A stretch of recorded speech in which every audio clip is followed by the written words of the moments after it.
Cannabis has been used as a medication for far longer than it hasn't been used as a medication.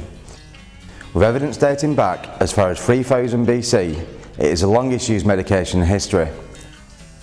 It was featured in the US Pharmacopoeia until its withdrawal in 1942. It was brought over to the UK from India by W.D. O'Shaughnessy. Its introduction to Britain led to cannabis becoming Queen Victoria's choice of medication for relief from menstrual cramps. Maybe the best way to go about this is to point out some of the common concerns about the medicinal and recreational use of cannabis and see whether the evidence available supports or disproves these concerns. First is that cannabis is more likely to give you cancer than tobacco. Although it's true that there is a carcinogenic compound within cannabis that appears 4 times as often as it does in tobacco, 30 years of research by recognised medical agencies in the US have found that people who smoked only cannabis and not tobacco were in fact less likely to develop lung cancer than the average person. So how is this possible? Cannabis has been proven to be anti-mitogenic. This means it reduces the levels of cell division and so stops cancer cells multiplying and dividing. It's also been proven to be anti-angiogenic. This means it inhibits the growth of new blood vessels, meaning that tumours find it harder to grow and cannot spread as easily throughout the system. It is also pro-apoptotic, meaning that cells that naturally die within the body over time are cleared from the system more efficiently, therefore reducing the risk of mutation or tumour growth. Essentially, cannabis contains more anti-cancer properties than it does carcinogens, therefore outweighing the danger. The second main concern is that cannabis causes schizophrenia. Though cannabis use can exacerbate existing mental health conditions in just the same way that alcohol can, the evidence for it causing mental health problems by itself is very scarce. During the last 30 years, while cannabis strains have been reported as getting stronger and causing more cases of schizophrenia, the actual number of diagnosed cases of schizophrenia has gone down. There is also a great deal of evidence that it helps relaxation, aids sleep, which are hugely beneficial factors for people with generalised anxiety disorder and sleep problems. Number 3, cannabis is a gateway drug. People believe that cannabis use will inevitably lead to stronger drugs. There is in fact no substantial evidence to support this.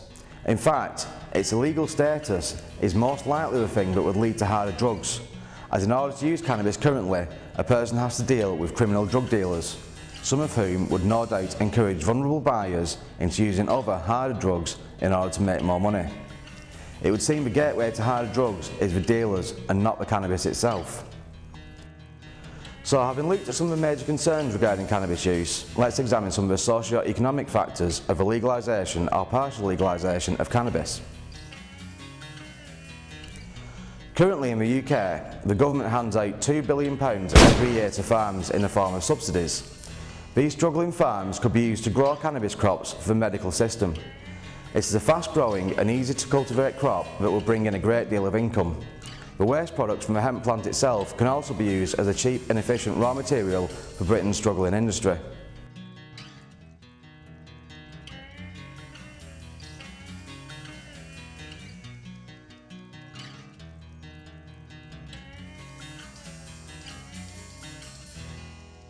It has been proven that people who use cannabis recreationally are far less likely to be involved in violent crimes or damage to personal or private property than those who use alcohol.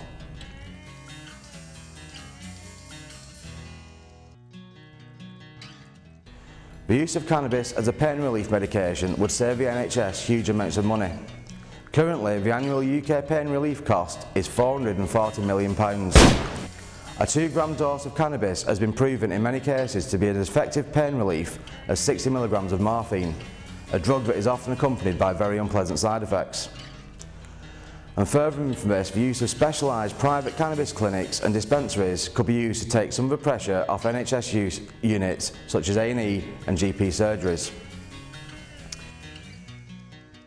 The idea of cannabis being made legal for medical use is one that will no doubt continue for a long time to come. With all the evidence to support its benefits and its recent reintroduction to legal medication status in many US states, isn't it about time we in Britain put aside the stigma of drug abuse that surrounds cannabis and re-examined its positive potential? All drugs can be abused, including many that we can buy freely over the chemist counter, but very few drugs are as solely beneficial to us as this one, naturally occurring plant. I feel as a civilised society it is our duty to investigate and examine anything that could be beneficial to our society, even if it clashes with our own personal beliefs.